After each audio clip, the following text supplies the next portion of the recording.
మన రాష్ట్రంలో కనీసం కారు కూడా లేని వారి జాబితాలోకి చేరిపోయారు కొందరు ప్రముఖులు. వారిలో ఒకరు టీఆర్ఎస్ అధినేత కేసీఆర్ కాగా మరొకరు పీసీసీ మాజీ చీఫ్ డి శ్రీనివాస్. ఎన్నికల నామినేషన్ దాఖలు చేసే సందర్భంలో వెల్లడించే అఫిడవిట్ కనీసం తమ పేరు మీద కారు కూడా లేదని పేర్కొన్నారు. ఈ ఇద్దరు రాజకీయ ఉద్దండులు. వీరితో పాటు మరికొందరు నేతలు కూడా తమ ఆస్తుల అప్పుల వివరాలను వెల్లడించారు. తెలంగాణ రాష్ట్ర సమితి ఎన్నికల గుర్తు కారు. కానీ ఆ పార్టీ అధ్యక్షుడు కల్వకుంట్ల చంద్రశేఖరరావుకు సొంతంగా ఒక్క కారు కూడా లేదట. తనకే కాదు, తన సతీమణి శోభ పేరు మీద కూడా ఎలాంటి వాహనం లేదని కేసీఆర్ తన ఎన్నికల అఫిడవిట్లో తెలిపారు. మెదక్ లోక్సభ, గజ్వేల్ అసెంబ్లీ స్థానాలకు నామినేషన్లు దాఖలు చేసిన సమయంలో సమర్పించిన అఫిడవిట్లో ఆస్తులు అప్పుల వివరాలను ప్రకటించారు. కేసీఆర్ కు మొత్తం 14,94,00,000 రూపాయల ఆస్తులతో పాటు 7,87,53,620 రూపాయల అప్పు కూడా ఉన్నట్లు ఆయన తెలిపారు. ఇక కేసీఆర్ తనయుడు కేటీఆర్ కు 40 లక్షల రూపాయల అప్పుందట.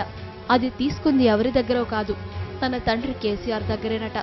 కేటీఆర్ తన పేరిట, తన భార్యా పిల్లల పేరిట 5,09,00,000 విలువైన చరాస్తులు, 2,86,00,000 స్థిరాస్తులున్నట్లు వెల్లడించారు.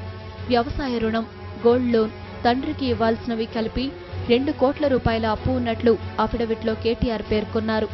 ఇక కేసీఆర్ కుమార్తె కవితకు స్కార్పియో కారు మాత్రమే ఉన్నట్లు అఫిడవిట్లో చూపించారు. కవిత పేరు మీద 2,08,74,000 రూపాయలతో పాటు కిలోన్నర బంగారం ఉన్నట్లు లెక్కల్లో చూపించారు. ఇక మరో నేత పీసీసీ మాజీ చీఫ్ డి శ్రీనివాస్ కూడా తన ఆస్తుల అప్పుల వివరాలను వెల్లడించారు. తన పేరిట 7,10,92,000 రూపాయలు ఉన్నట్లు చూపించారు. ఈయన కూడా తన పేరు మీద సొంత వాహనమేమీ లేదని చూపడం ఆసక్తికర విషయం. నామా నాగేశ్వరరావు తన ఆస్తుల విలువ 338 కోట్లు చూపగా, పెద్దపల్లి ఎంపీ వివేక్ 265 కోట్లుగా చూపించారు. సిపిఐ నారాయణ ఆస్తుల విలువ 3 కోట్లుగా, దేవేంద్ర గౌడ్ తనయుడు వీరేంద్ర గౌడ్ 62 కోట్లుగా, పొన్నాల లక్ష్మయ్య 7 కోట్లుగా పేర్కొన్నారు.